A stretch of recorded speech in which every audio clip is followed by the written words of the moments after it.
Namo tassa bhagavato arahato sama sambuddhassa.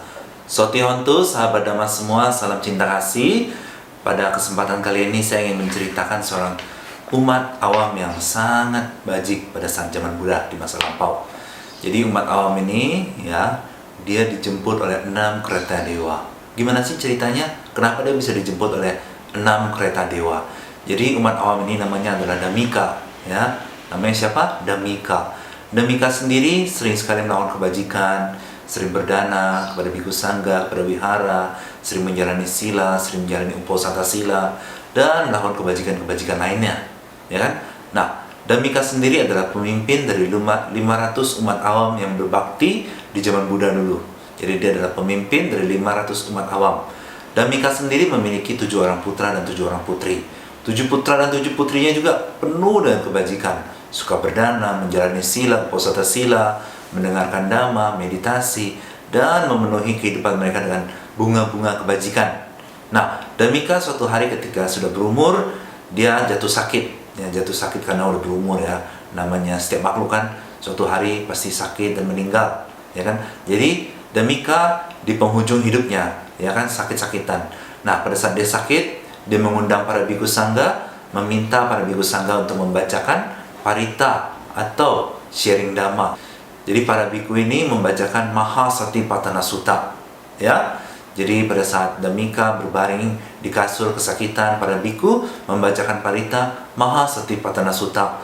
Dhammika mendengarkan parita dengan sangat-sangat kusyuk ya. Nah, pada saat dia mendengarkan parita, 6 kereta dewa datang. Kenapa ada 6? Karena alam dewa itu ada 6 ya. Jadi 6 kereta dewa datang dari masing-masing alam dewa menjemput Dhammika. Maksudnya apa menjemput Dhammika? Jadi gini, dalam Buddhism ketika seseorang meninggal ya, selama dia belum menjadi Buddha atau Pacika Buddha atau Arahat, selama dia belum menghancurkan semua kotoran batin, dia akan terlahir di suatu alam tergantung dengan perbuatannya ya.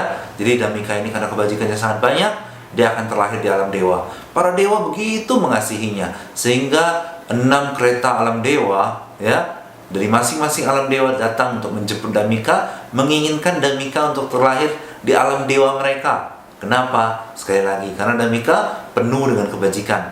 Bunga kebajikan Dhammika sangat banyak ya. Nah, jadi pada saat Dhammika dijemput oleh 6 kereta dewa ini, hanya Dhammika yang bisa melihatnya ya. Nah, jadi pada saat itu Dhammika menyuruh para dewa itu untuk tunggu, berhenti dulu, jangan cepet-cepet ngajak. Kenapa? Karena dia mau konsen mendengarkan parita dari para bante. Tapi para bante mengira bahwa Dhammika menyuruh mereka berhenti. Akhirnya para bante berhenti membaca parita dan pergi dari rumah Dhammika, pulang ke wihara ya. Nah, jadi terus Dhammika bingung, kok paritanya berhenti. Terus anak-anak Dhammika mengatakan, tadi papa yang suruh berhenti baca parita. Terus papanya menjelaskan, Dhammika menjelaskan bahwa enggak, saya bukan suruh bantenya berhenti baca parita. Dhammika meminta para dewa itu untuk berhenti dulu mengajak dia karena dia mau konsen mendengarkan parita.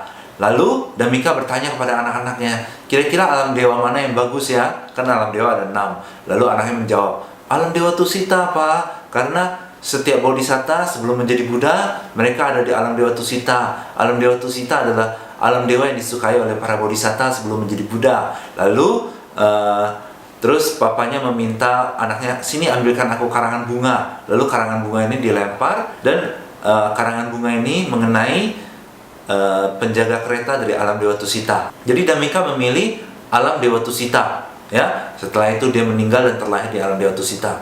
Lalu hal ini diceritakan kepada Buddha. Lalu Buddha membacakan syair Dhammapada yang ke-16. Di dunia ini ia bergembira, di dunia sana ia bergembira. Pelaku kebajikan bergembira di kedua dunia ini. Ia bergembira dan bersukacita karena melihat perbuatannya sendiri. Maksudnya apa? Jadi gini, sahabat Dhamma, dia bergembira di dunia ini adalah di kehidupan ini. Nah, ia bergembira di dunia sana adalah maksudnya dia terlahir ulang di alam bahagia.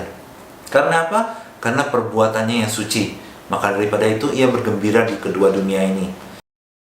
Sahabat Dhamma, kita harus meniru apa yang dilakukan oleh upasaka atau umat awam Dhammika, memperbanyak kehidupan kita dengan kebajikan. Kebajikan ada banyak jenis ya, berdana, menjaga sila, meditasi, mendengarkan dhamma, menyebarkan dhamma, terus pelimpahan jasa dan macam-macam ya. Jadi sahabat Dhamma, kalau mau tahu apa itu kebajikan, sahabat Dhamma bisa belajar banyak Dhamma yang ada di Tipitaka. Dhammika disenangi oleh para dewa. Sebenarnya bukan cuma Dhammika, semua orang termasuk sahabat Dhamma. Kalau sahabat Dhamma rajin berbuat kebajikan, rajin berdana, menjaga sila, menjalani uposatha sila, ya, bermeditasi cinta kasih, dan juga sering pelimpahan jasa, mengisi kehidupan sahabat Dhamma dengan kebajikan, sahabat Dhamma akan disenangi oleh para dewa. Seperti kisah Dhammika, sebetulnya Dhammika pada saat masih hidup di dunia sebagai manusia, itu di alam dewa itu para dewa membicarakan kebajikan Dhammika.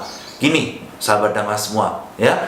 Jadi alam dewa itu punya kerjaan juga, tapi beda kerjaannya dengan manusia. Kalau manusia kan ada accounting lah, ada kontraktor lah, ada IT lah, ada yang lain-lain. Nah, kalau di alam dewa itu kerjaan mereka apa sih? Di alam dewa itu kerjaan mereka adalah menjaga manusia-manusia yang bajik, yang memiliki keyakinan kuat pada Buddha, Dhamma, dan Sangha. Sehingga para dewa ini menganggap manusia-manusia atau sahabat Dhamma yang memiliki kebajikan yang besar, sering merangkai bunga kebajikan, para dewa ini menganggap semuanya ini adalah saudara mereka, seperti kerabat keluarga mereka sendiri. Sehingga ketika orang-orang seperti ini meninggal, mereka akan dijemput oleh para dewa untuk terlahir di alam dewa mereka. Oke, sahabat Dhamma, bagaimana sih caranya mengisi seluruh hidup kita dengan kebajikan?